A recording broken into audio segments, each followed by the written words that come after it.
Hey guys, this is Ira from the Willow Tree Schoolhouse and welcome back to my channel.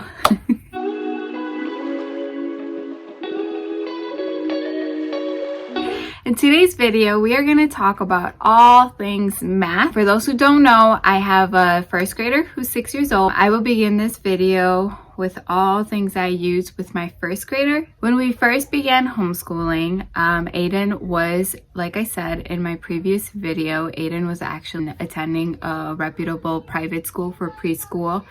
And when COVID had happened and the lockdown had occurred, I needed to figure out where he stood.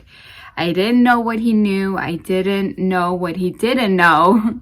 So it was a learning process for the both of us. And after doing lots and lots of research, I landed on Masterbooks. Now, I will say this as a disclaimer, Masterbooks is a phenomenal company. Their programs are amazing.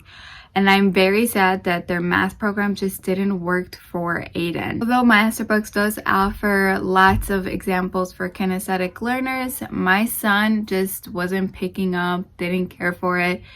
We were finishing up like 3 weeks worth of lessons in 3 days. It was such a gentle approach to math that I felt like he wasn't being challenged enough. And so after doing much more research, we landed on Horizons.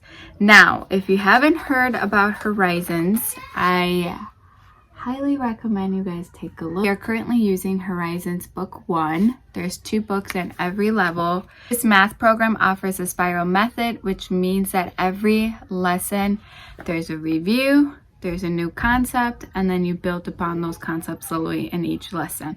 So they're not completely bored with the lessons. The lessons are short and sweet and to the point. It's only front and back. Level K Horizons program, there's no tests included. However, in the level 1 for first graders, there are a few tests included. Essentially every 9 lessons, there's a test. So I wanted to give you guys a quick glance on. So I tend to just pull out the pages from the booklet and I staple it. I've realized that hauling the book has been a drag for my son, so actually doing it this way, he's like, oh, you know, we have short lessons this week, or he likes to look ahead sometimes. And so every lesson we finished, I give him a sticker so he could place it on there, and these stickers are from the Dollar Tree, you guys. And so here, I wanted to give you guys an example of how the lessons look like. I don't know if you guys can see that. And I've heard by many that Horizons is actually an advanced program compared to public schools. I believe they say they're like 6 months in advance. So, and then here is the test. I do have him complete the test on his own. Every now and then he does need me to help him read the directions. And I told him, you know, I'm not going to hold this against him. It's just for me to know what he needs to work on more and what he needs to practice and what he already knows. Now, these problems can be overwhelming, and so I just literally time my son. And we time him and we try to see how long it takes him to figure one row and then the next row and then the third row, and then we'll compare it. He loves doing that. So that has helped a lot. Now, when it comes to the lessons, there are a few problems that I just have him skip because it's review and there's no point to have him keep doing them once he's mastered that concept. This is how I have it all set up in a clipboard for him. These are the stickers. So for example, we have yet to complete lesson 45. We took this week off because of the holidays. I tend to attach those 9 lessons plus the test in the clipboard and then stickers and have him all ready for the week or for the next 2 weeks, however long it takes him to complete it. So for the next few minutes, I'm going to show you guys the principles that I have been using for him to master some of the concepts that he's either stuck on or he just needs more practice. And yeah, So without further ado, I'm going to show you guys the first one. So I will link everything below for you guys, so you guys could check it out. In Horizons, there's some concepts that my son does need a little bit of practice, for example, like skip counting. And so I had purchased this from Teaching My Littles at the Teachers Pay Teachers website. Just ended up binding this together, and so we have him practice learning how to skip count. So there's 1 and then 2, and I also use this in combination with Classical Conversations Foundation CD. They have a section for math and like skip counting through music, and you don't necessarily need this in order to master skip counting. I just know my children had benefited so much using this CD. I know you can find them on YouTube or something similar, but it just has worked well for our family that I'll just continue doing this. Like, he's already mastered how to skip count 2s, 5s, 10s. I think we're working on 3. He's almost there with 3, and then after 3 we're gonna work on 6. So we are just slowly mastering these concepts. So now these principles are actually from 2 homeschool moms that love Horizons as much as I do. They love teaching them. They created these principles for other homeschool moms that are wanting their children to master these concepts. So I'm going to show you what exactly these principles are. I will separate them by creator. The first creator is called Simply Learning Together. Again, I will link everything below for you guys. And so she, in her math pack, she actually included so many principles that you could be using with Horizons. I know we're working on money, fact family, telling time. And if you actually check out her Instagram, she gives so many examples on how she uses these principles with her children, which is so cool. She makes it look so fun, and it's just so refreshing to be able to, you know, apply those games and those ideas with teaching math, because math can be a hassle, especially when you're trying to learn. I believe that is it with that one. Okay, so that's all from Simply Learning Together. So the next creator is actually from April from the 5 Girls Schoolhouse. If you've been homeschooling for some time, you've probably heard of her. She's the queen of helping you save money in areas when it comes to homeschooling. She's all about taking the fluff away, which I should probably be paying attention to that.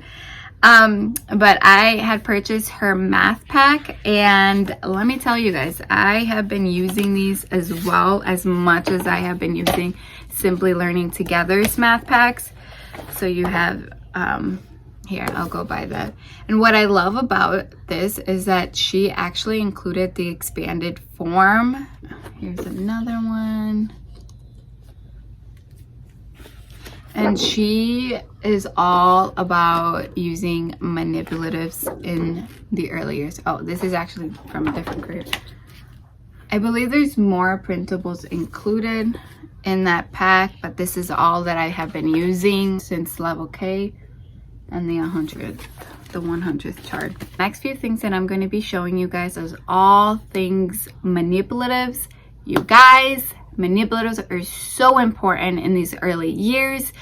It's a way for them to visually see what you're trying to teach them, the concept that they're trying to retain, mastered. And it's just so important before their math starts to progress into more harder concepts. And so these are the manipulatives that, I kid you not, we've been using it, if not every day, every other day. I highly recommend them, you guys. I will link everything below. So in Horizons, whenever we're working on addition problems, I tend to pull this principle out, and then I have him use manipulatives in order for him to visually see how addition actually works. Here, I have this one as well. Also, we've been learning all about 3D shapes. So I have purchased these from Amazon.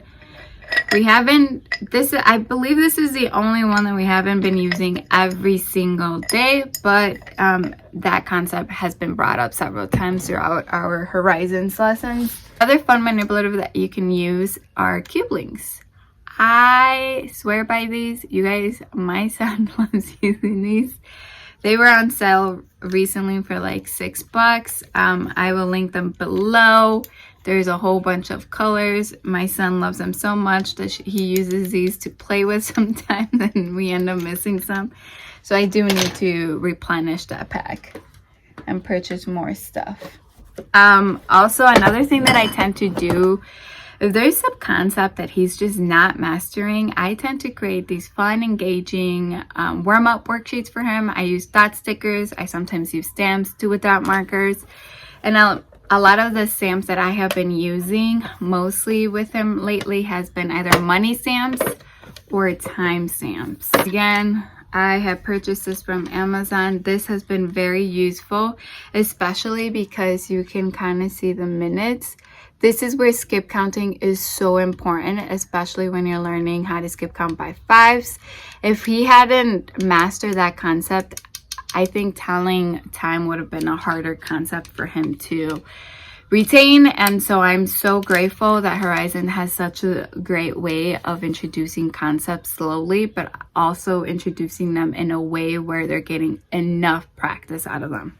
Okay, so I'm a strong believer that you don't really necessarily need to spend a lot of money on manipulatives. For example, our money tray is actually from Target, the party supply, I believe, section. This was maybe $4. You don't need to spend more than that. We do use real money as well, but sometimes we use play money, especially when we're doing like play pretend or dramatic play. We tend to use this a lot. Another one that we've been using are flashcards from the Dollar Tree, addition and subtraction. My son has been wanting to memorize facts quickly.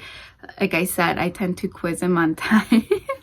And he's so competitive, and so he gets so angry with himself when he doesn't do it as quickly. And so we've been using these cards to master those problems. Another math pack that I purchased, and I not only use it with my first grader but also with my preschooler, is the math pack from Let's Play School. I use these counting clouds with skip counting. These are so versatile. You don't only need to use it on skip counting. You could use it for anything. If you have a preschooler like mine who's barely learning her numbers, I highly recommend doing this. It's just so fun, and you're helping their fine motor skills as well.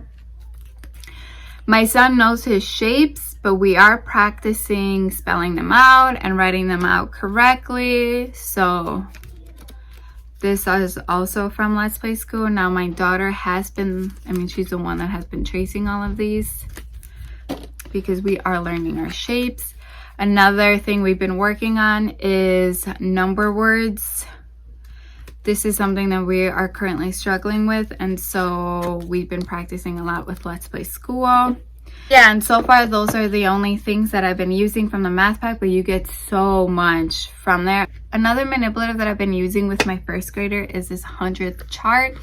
This is just a chart that comes with it, but it comes with all the number tiles as well, and so I just have him put these in order, and then sometimes we try to figure out like patterns, and it's just easier for him to visually see what we're learning rather than me explaining it to him over and over for him and he still looks at me like, I'm not getting it, Mom. Okay, so that's all things I have been using with my first grader. I love Horizons. We're gonna stick with it until it just no longer works for us. I do not see it ever not working for us. He's just been mastering the concepts pretty easily, no complaints.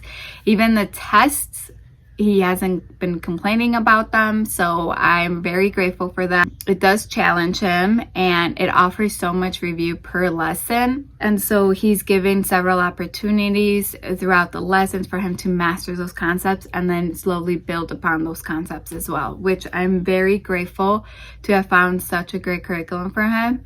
Math is probably the only thing that I've like stuck with 100% since officially starting homeschooling him in kindergarten. Yeah, and I hope this video was very beneficial to you guys. If you guys enjoyed watching this, please give it a thumbs up, subscribe to the channel, and I think my next video will be all things language arts for both my kids, what has been working really, really well with us. I try not to mention so much about what hasn't been working well for us, just because I feel like it's not a reflection of the curriculum itself.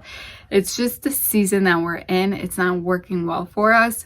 I can go over that in the next video. Let me know if that's something you guys want to see. Thank you guys for tuning in. I totally appreciate you guys.